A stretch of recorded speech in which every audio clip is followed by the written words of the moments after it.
What's up guys? My name is Connor King with Resolute Capital. In today's video, we're going to go over 5 best practices for your personal finance structure. If you follow these 5 practices, they will for sure help you be on a great pathway to financial success so that you rule over your finances instead of letting them rule over you. If you're excited about this video, please give it a thumbs up and subscribe to our channel where we post 2 videos every week. Also, this video is for entertainment purposes only, and you should always consult a professional financial advisor before making any decisions with your money. So the first best practice is don't spend money until you get it. Most people get in real big trouble with this, and it's just not satisfying at all to live like this, because you just feel no sense of accomplishment whenever you save up money to buy it.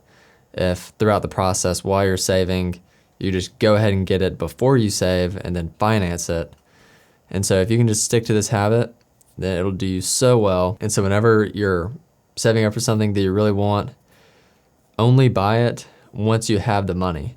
And also on top of that, don't decide any big financial decisions if there's money that you think you're gonna be getting but you actually don't have yet. So for example, if you think you're gonna be getting a big bonus one year, definitely don't go ahead and buy something because you think you're getting a $20,000 bonus, and then say something happens throughout that month up until you get your bonus, it actually ends up being $10,000, and then you've already bought something for $20,000, and then you're just in a real pickle because you've spent an extra $10,000.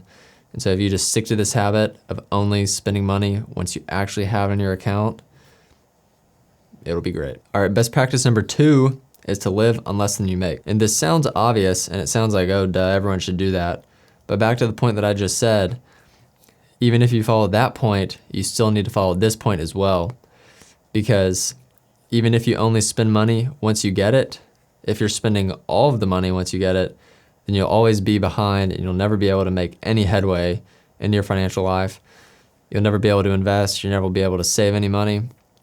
And so you're only gonna grow your resources if you live on less than you make. And it's gonna do no good if you just follow point number 1. So however much your paycheck is each month, you've gotta be setting aside some to save and invest. And if each month it comes in and then goes all out at the end of the month, that's just not sustainable long term, and you're gonna be really regretting saving money. And so one quick thing you can do if you're really struggling, say you make $30,000 a year, at least just pretend you make $29,000 a year and save $1,000. So really anyone can do this at any level. You just gotta make sure your expenses are less than your monthly income. Third best practice is make sure you have a budget. And so this will really help you with your first 2 points that I just mentioned. If you have a budget and you live by it each month, each year, then once you've created it, it does all the work for you. You just have to stick to it. And so whatever it is, go ahead and set it up beforehand, and then make sure you stick to it. Because if you have nothing in place, then there's no way you'll achieve your financial goals. It takes serious proactivity, and it takes a lot of action on your hand to actually make a budget and stick to it if you want to save up for big expenses that you'll have, and if you want to be setting aside money to save and invest.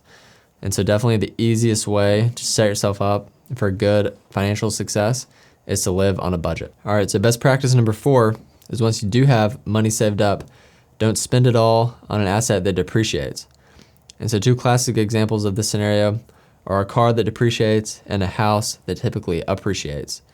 And so whenever you get money, if you're spending it all on things that depreciate in value, then all your hard work for saving all this money is just gonna be slowly just dwindling away as it depreciates.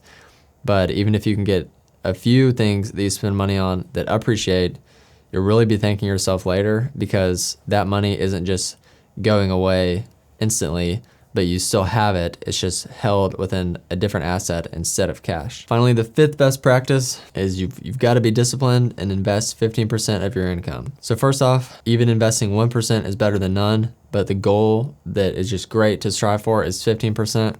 So if you can get to this level, then even if you make $40,000, $50,000 a year, considering that you do invest 15% of your income, you'll be in a great position when you retire and many years later in your life, because your investments will just compound and grow significantly. And so this is so crucial to your financial journey. And if you can just start this discipline early and start it as soon as you can, then you'll be in a great place and you'll definitely won't be regretting it. Even if you do have to let it fluctuate from time to time, that's fine. But if you can just get in your mind that whatever money you make, go ahead and set aside 15%. And it's all right if some months are less, some months are more. But if you can just get this in your mind as an essential expense, it'll be a great habit to develop. I hope that these 5 best practices really resonated with you, and I hope that you're gonna try your best to at least follow one of them. And please comment any thoughts you have down below about the video overall and what you thought about these 5 best practices. And also, please subscribe to our channel where we post 2 videos every week, and give this video a thumbs up if you enjoyed it, and we'll see you next time.